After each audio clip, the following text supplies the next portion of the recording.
Good morning and welcome to the Boulder Valley Unitarian Universalist Fellowship.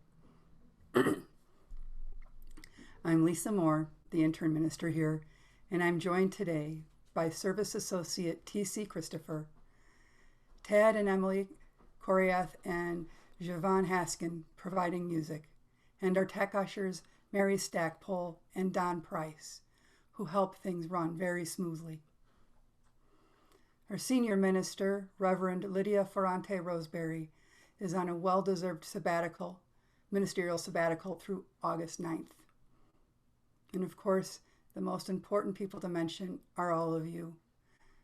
This fellowship and all of the wonderful people you are, for you are the reason we do any of it. I invite you to shift into gallery mode if you haven't already done so, and scroll through the screens so you can experience the lovely diversity of the congregation, because without it and without you, there would be no us. You are all welcome here today in all the beauty of languages, cultures, skin tones, shapes and sizes that come together in your uniqueness. You are welcome here. In all the ways you express and experience gender, you are welcome here. In the beauty that is who you love and how you love, you are welcome here. In all the ways you make your living and the places you are from, you are welcome here. Christian, pagan, humanist, Jew, Buddhist, mystic, Muslim, Unitarian, Universalist, with all of the traditions that inform your spiritual life, you are welcome here today. No matter how long you are away, nor how soon you will return, you are welcome here. Whether you come with laughter in your heart or tears, you are welcome here. You are invited to join us with an open mind, a loving heart, and willing hands. We welcome you today. As Unitarian Universalists, we believe in the inherent worth and dignity of all people. We acknowledge that our community is located on the lands once stewarded by the Arapaho, Cheyenne, Ute, and Lakota peoples. Our congregation honors Indigenous legacy and respects the enduring relationship that exists between Indigenous peoples and their traditional homelands through our connections to Right Relationship Boulder. We also acknowledge we live in a time when Black, Indigenous, and other people of color, and Latina, and Hispanic peoples are devalued, violated, and killed because of systemic racism. We commit ourselves to becoming anti-racist in ourselves and our institutions by taking actions to dismantle racism in society, taking guidance from and while honoring the lived experiences of those who identify as Black, Indigenous, and other peoples of color, and developing personal relationships between cultures. We'll give our announcements at the end of the service today, so please stay after and learn what is going on in today's post-service breakout rooms and in the days to come, and how you can be involved. If you're new here, we are glad you found us and hope that in this virtual community, you can experience the warmth and love of this congregation. Each Sunday is a little different here, so please come back a few times to really get to know us. If you want to get better connected, please see the chat window for the link to our first-time visitors page, or email your information to our office manager, Carol, at officemanager@BVUUF BVUUF.org. Her email address will be in the chat window as well.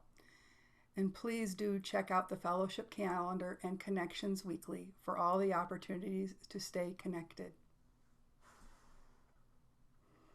And finally, if we have any new visitors who would like to introduce yourselves in the chat, please do. We love to know who is among us. Again, please stay for the announcements and virtual coffee hour after the service.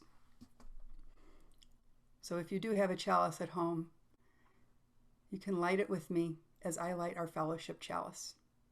The words are being posted in the chat, and so we know where all of our chalices are. Please write in the chat, chalice lit in, and the name of your town. Please say the words along with me as I light our fellowship chalice.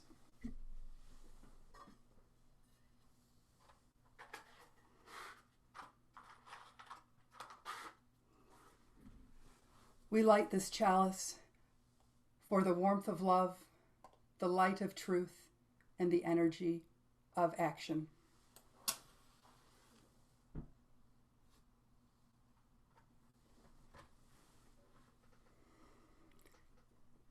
And now I'll sing our bowl again, inviting it to draw you deeper into the present moment and this, our beloved community.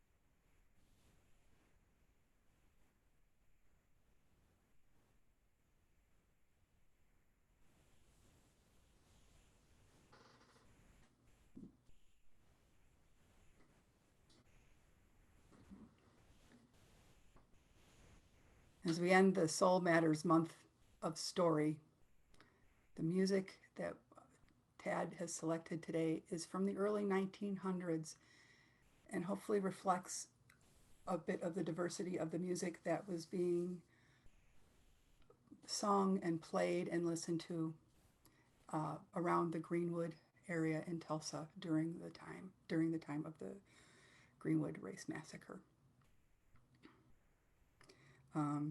Some of the music actually does come from the African Methodist, Episcopal, and also Unitarian hymnals from that time.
Exactly 100 years ago, May 30th, 1921, Mr. Dick Rowland took a risk.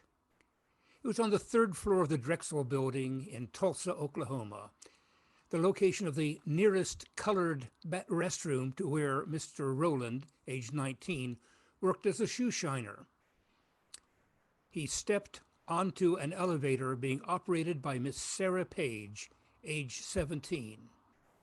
It was dangerous for a black man to be alone with a white woman. He stumbled on the uneven floor and grabbed her arm to keep from falling. A clerk at Renberg's clothing store heard a scream and saw Mr. Rowland running away. The clerk found Miss Page looking agitated and called the police to report that she had been assaulted. Mr. Rowland was arrested the next day. Both he and Miss Page told them he had grabbed her arm and why. She said she did not want to press charges. Mr. Rowland was known to be of good character, so it was clear that it was all just an accident. At 4 o'clock that day, May 31st, the evening edition of the Tulsa Tribune published a story entitled, "Nabbed Negro for Attacking Girl in Elevator." And they published an editorial entitled, "To Lynch Negro Tonight."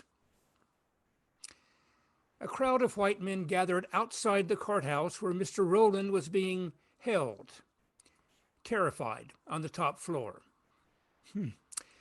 Sheriff McCullough was prepared for them. He had 6 men on the roof with rifles and shotguns. He had turned off the elevator and barricaded the top floor, and the rest of his men were on guard with orders to shoot on sight anyone trying to enter. Meanwhile, a group of black men in the nearby Greenwood district met in Gurley's Hotel to discuss the situation. The Greenwood district, about 40 square blocks, was the most prosperous black community in the nation. It was called Black Wall Street.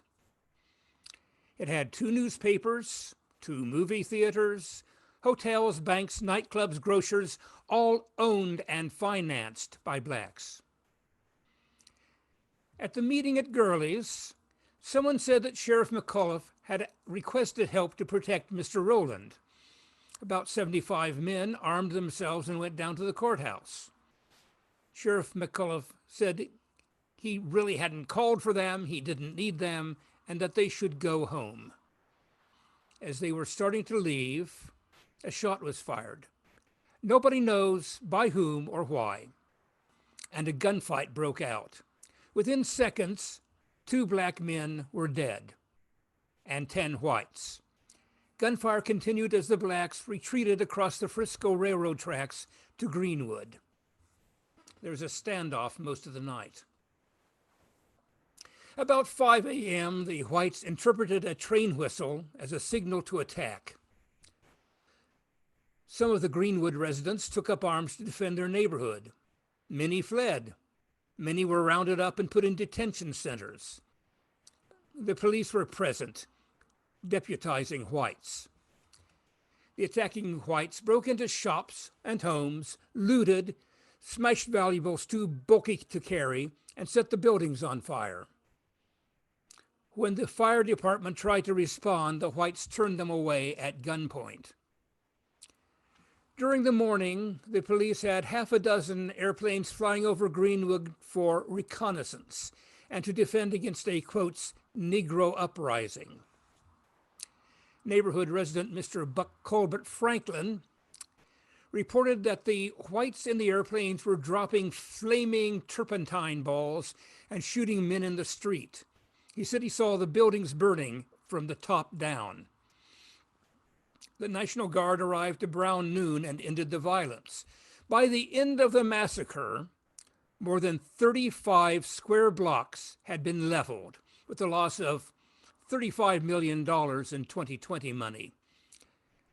There are no reliable figures for the numbers killed, maybe around 50 whites and 150 blacks.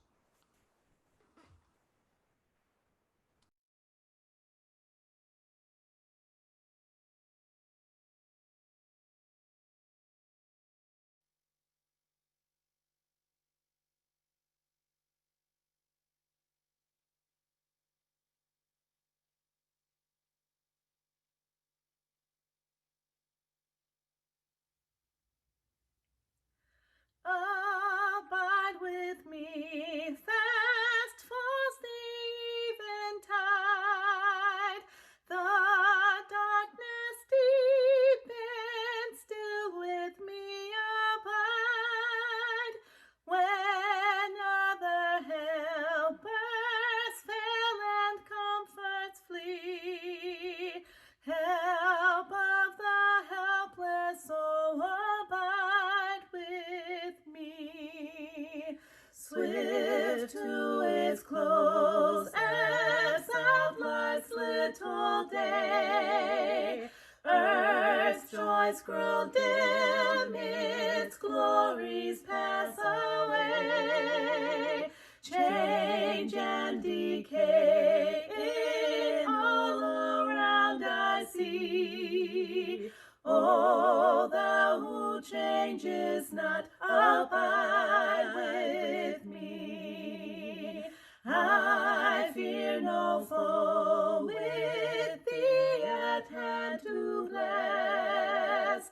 Ills have no weight, and tears no bitterness. Where is death's sting? Where, grave, thy victory? I triumph still if thou abide with me.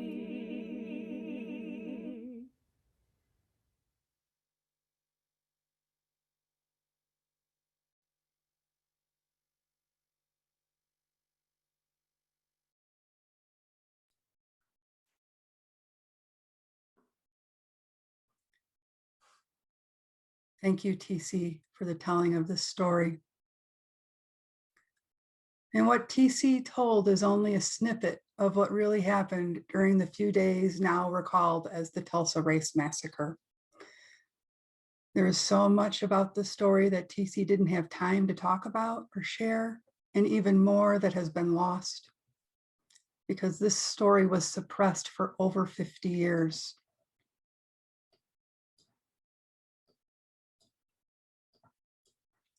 So let me start by filling in some of the spaces.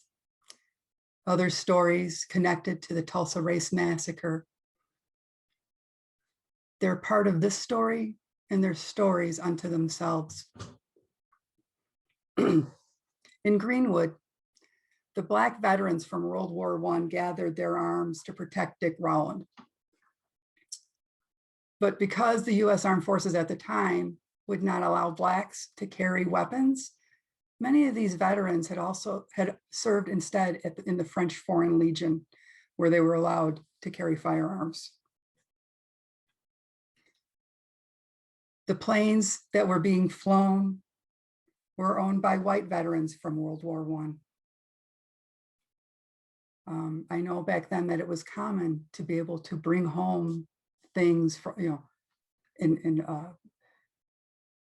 I don't like to use the term souvenir, but it was common practice to bring things back from the wars that people participated in. I find it amazing that they were actually even able to bring back whole planes.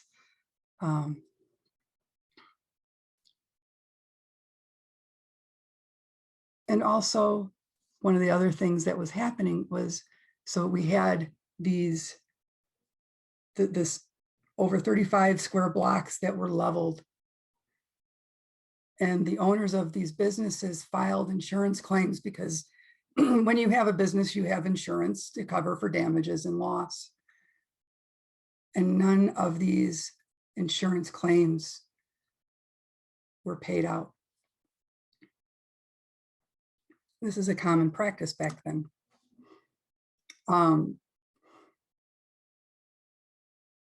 This is also the first time in US history where US planes bombed it's bombed the US itself. And what else was going on at that time in Tulsa? Well, All Souls Unitarian Church was founded also in 1921 by two leading Tulsans with families from Unitarian roots. And the first one was Richard Lloyd Jones, who also happened to be the publisher of the Tulsa Tribune that posted the headlines in the editorial that TC had just spoke about. So there we have somebody who is inherently racist bringing up and creating this fervor to destroy a very successful, wealthy Black neighborhood.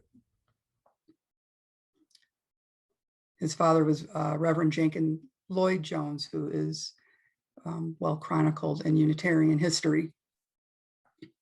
And then the other person was an engineer named William Ray Holloway, who also helped start the paper. And so they were over on the other side of the river or of the tracks from Greenwood, sitting first in their houses, having services, and then eventually moving into their own building.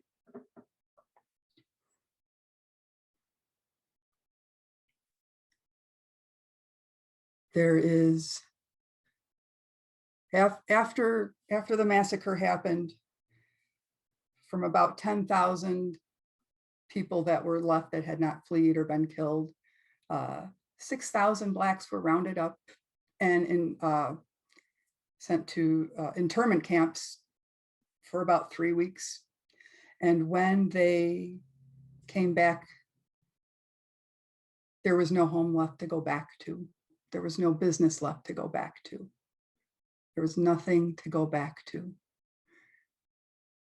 I had taken a class in Tulsa and got to hear some more of the stories that had been passed down from the generations. And there were Black women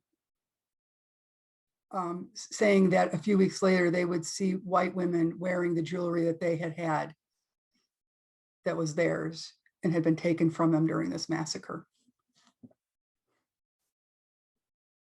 So they lived in tent cities, and they eventually started to rebuild. There were so many other things going on at this time. We just come out of the war. We're getting past the influenza epidemic of 1918.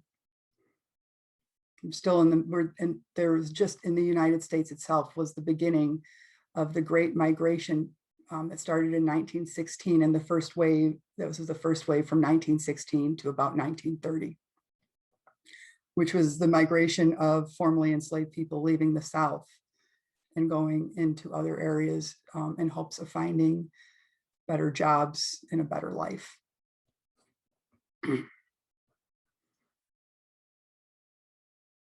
This is a huge massacre and a tragic loss.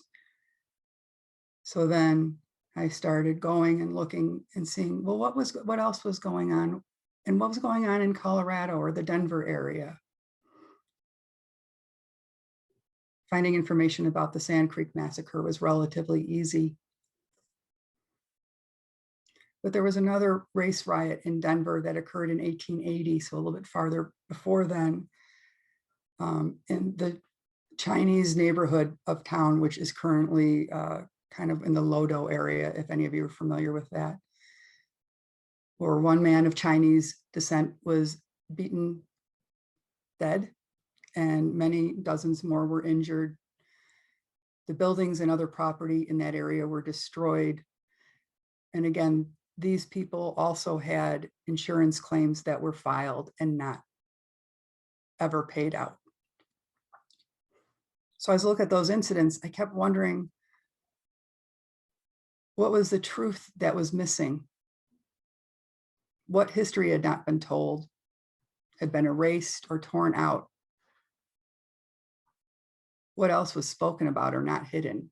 Because I was thinking, okay, I found 2 incidents in our area. And that only made me think, what else is not getting told? Not that there were only two, but the stories that we are missing from our history. Because as we look back, even at Tulsa, a lot of the data was missing. Documents were misplaced, stolen, and they aren't found now. And even in talking to people today, this was something that was suppressed, that it was not taught in schools. There in the Greenwood area, the stories were passed down, through the few generations, but nothing was mentioned outside of that area. And even for me, this is the first time that I had heard about this massacre was in 2018 when I was in Tulsa and learning about this class, taking this class and learning about this history. Excuse me.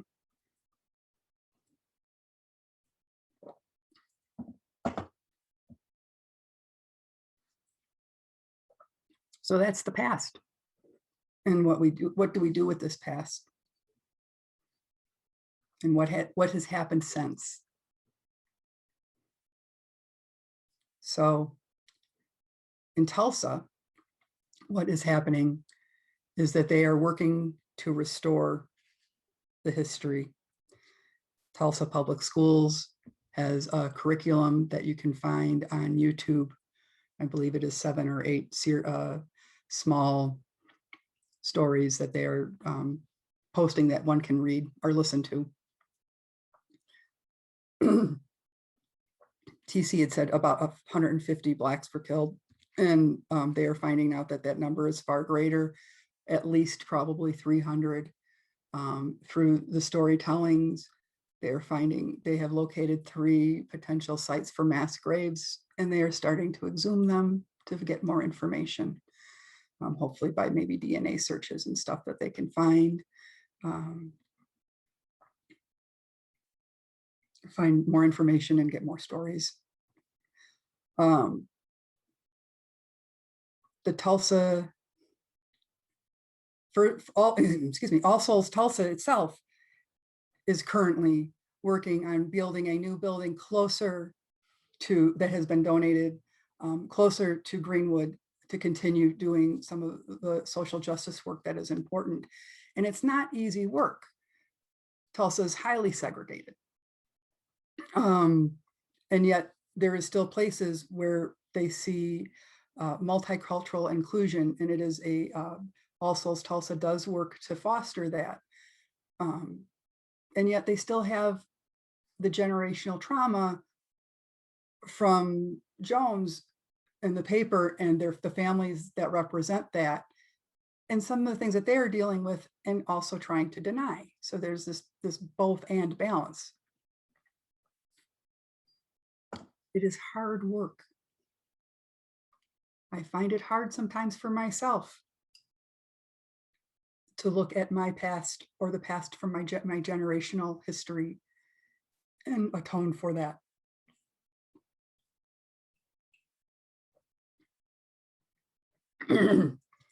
And it is worthy work.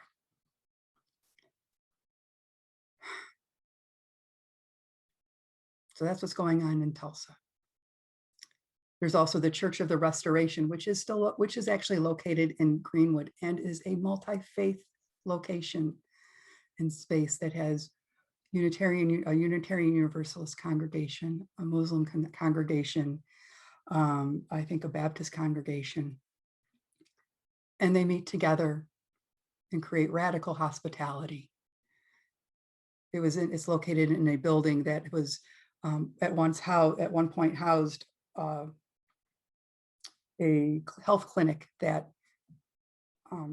served the Greenwood neighborhood in the 40s and 50s.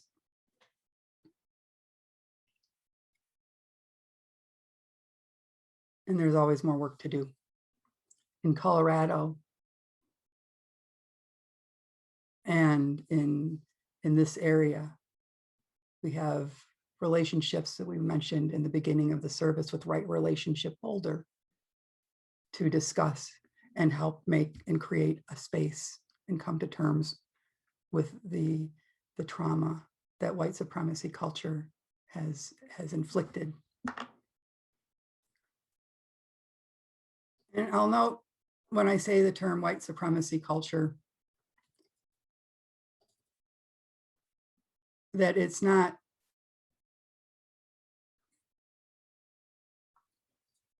that it's my being white, it is my whiteness. There's nothing I can do about the color of my skin, but there is something I can do about the privilege that incurs.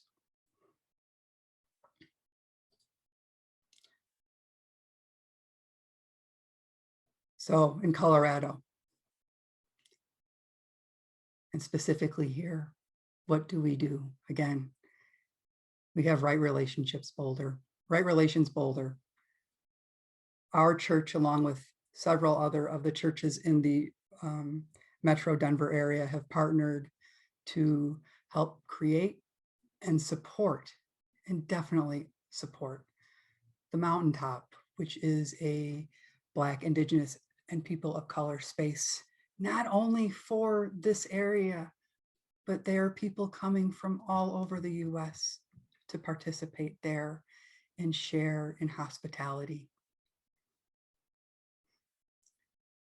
There are places, there is the Beloved Conversations that some of you are participating in. In social justice, there's conversation about bringing the 9th principle to the fellowship.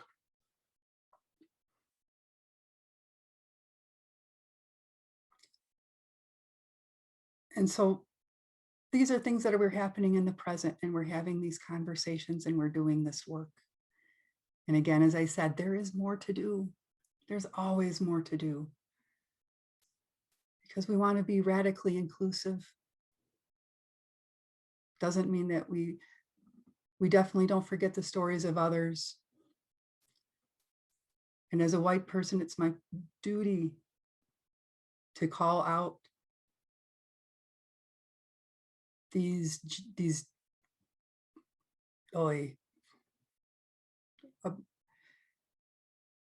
tragedies, massacres, the death and violence, and not acknowledge why this has happened.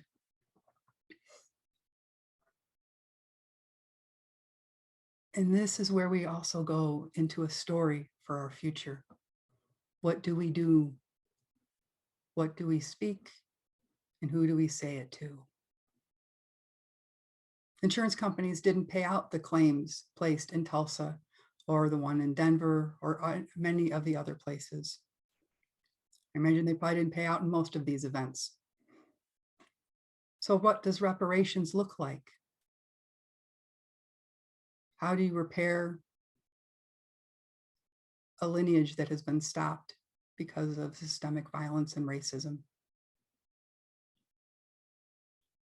These are the stories that we are invited to create something better. Not that we forget the old stories,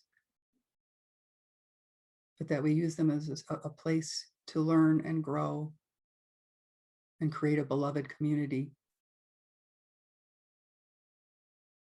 So now I imagine that some of you have additional stories of a tragic past, stories of a hopeful present, stories of a sometimes uncomfortable, or stories of a hopeful future, and stories sometimes of an uncomfortable present. Live into these stories.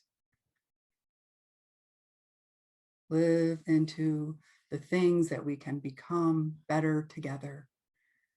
Say the names. Look back in history and learn. And honor those. And acknowledge the stories told and untold.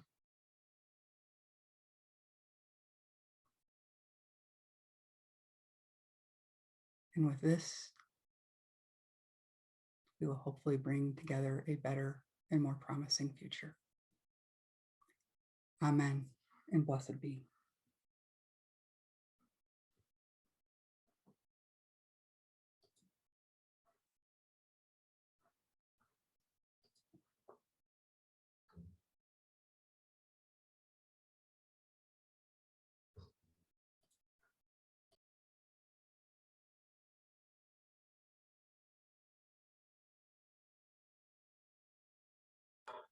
And I had to stop for a minute while my dog started to bark.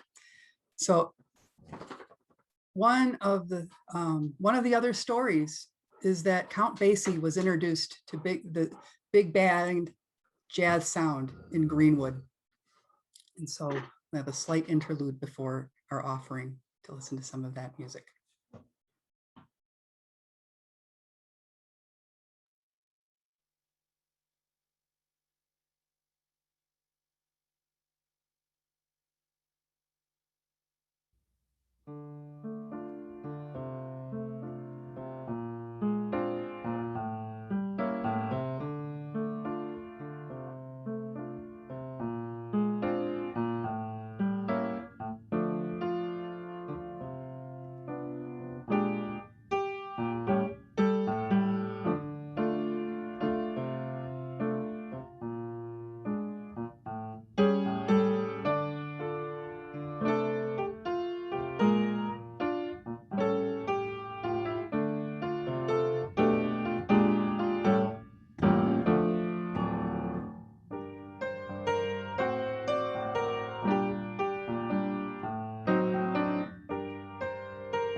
Each week,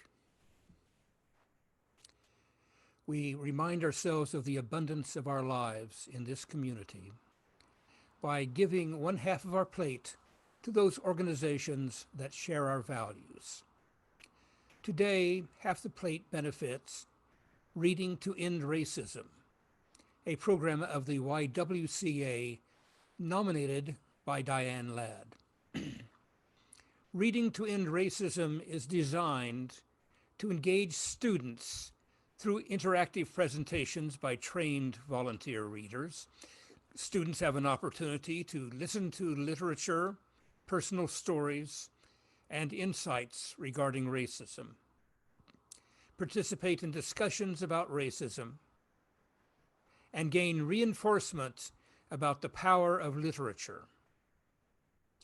The program has been reviewed and approved by the Boulder Valley School District.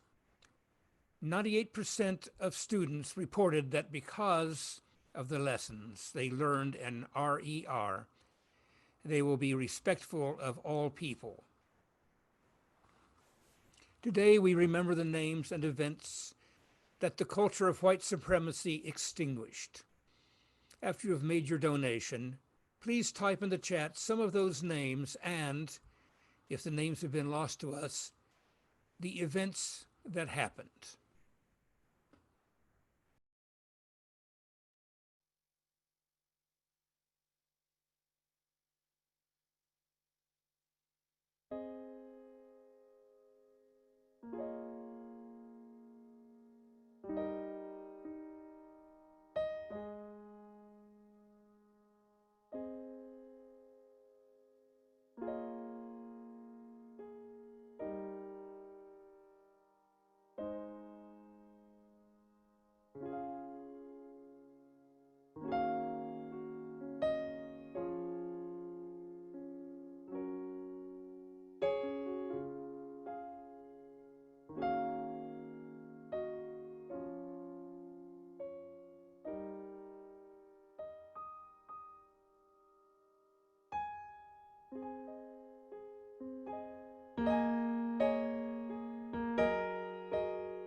For the work of this fellowship, bringing love, reason, compassion, and justice to this world, and to Reading to End Racism, we dedicate our offerings.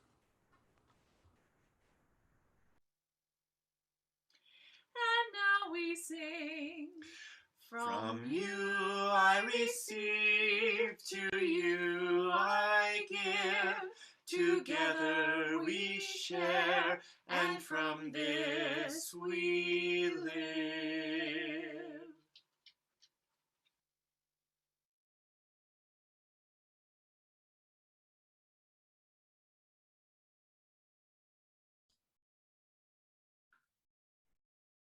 And now I invite us into our time of community connection, our time of sacred sharing.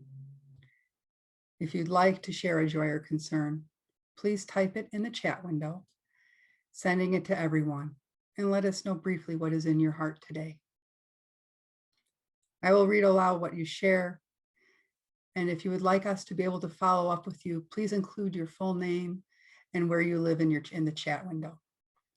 I'll put a stone in our sacred waters on your behalf.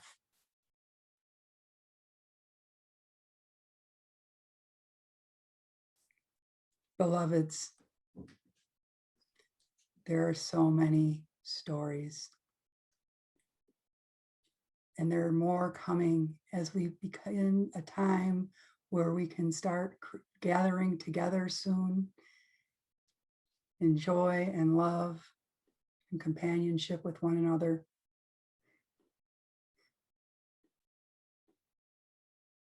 Please hold these stories in love within our hearts. Practice compassion. Realize that our views may come from different places, but our interconnection to each other, to our pasts, and to our futures is woven together by the stories created.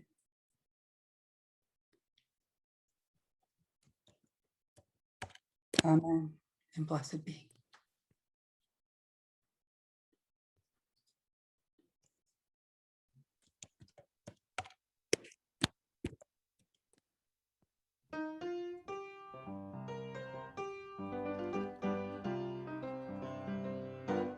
We are building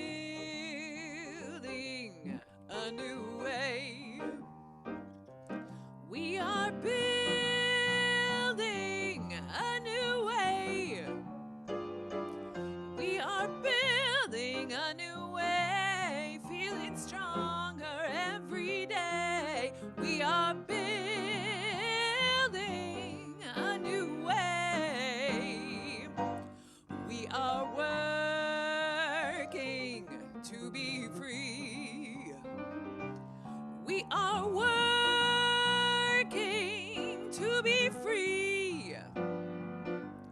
We are working to be free of hate and greed and jealousy. We are working to be free. We can feed our every need. We can feed our every need. We can feed our every need. Start with love, that is the seed. We can feed our every need. Peace and freedom is our cry. Peace and freedom is our cry. Peace and freedom is our cry. Without these, this world will die. Peace and freedom is our cry.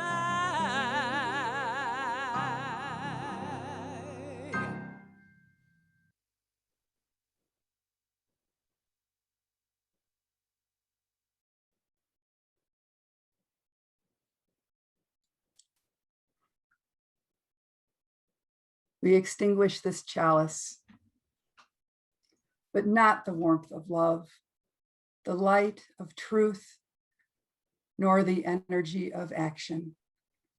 These we carry in our hearts until we meet again.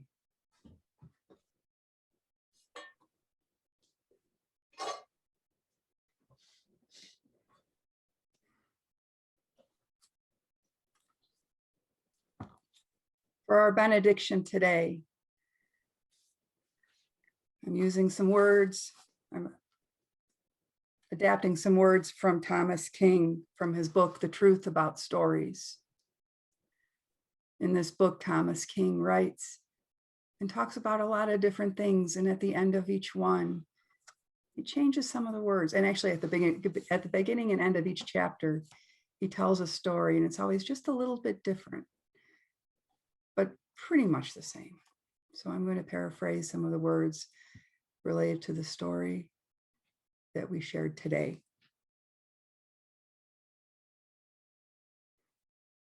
What's important are the stories I've heard along the way and the stories I've told. Stories we make up to try to set the world straight. Take the story of the Tulsa Race Massacre, for instance. It's yours. Do with it what you will. Make it a topic of a discussion group at a scholarly conference. Put it on the web again. Forget it. But don't say in years to come that you would have lived your life differently if you had only heard this story, for you've heard it now.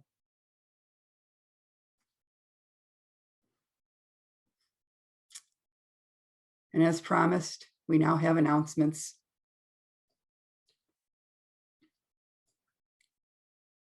First, we're going to start briefly with a message from Reverend Jen Simon, who is the minister at the Mountaintop and also affiliated minister with here at the ship.